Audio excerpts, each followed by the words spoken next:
Das ist der zweite Titel in dieser Saison.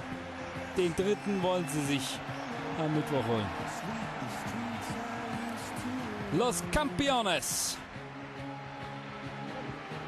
Xavi, Puyol und auch die anderen dürfen hinlangen.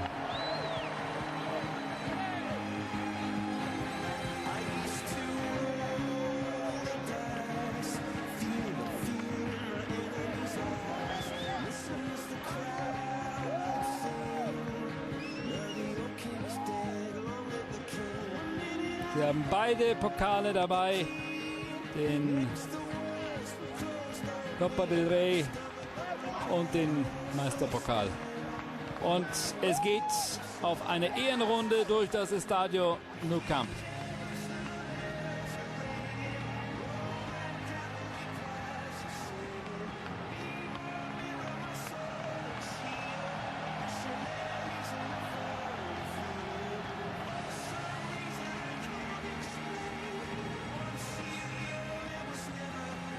So, er hat sich auch wieder beruhigt, atmet durch, entspannt und die Anspannung kommt dann erst,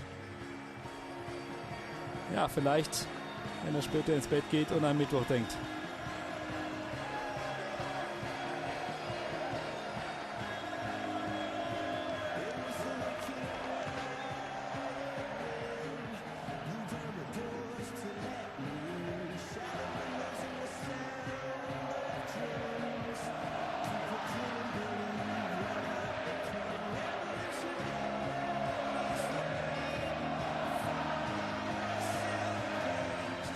Dr. Valdés.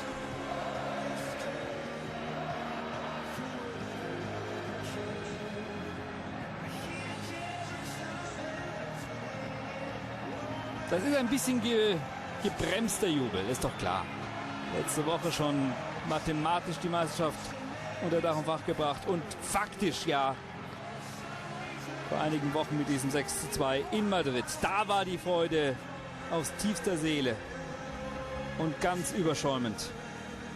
Alles, was danach kam, oder alles, was danach kam, war nur noch das Beschließen einer erfolgreichen Saison in der Primera División. Sie waren das beste Team, haben den schönsten Fußball gespielt.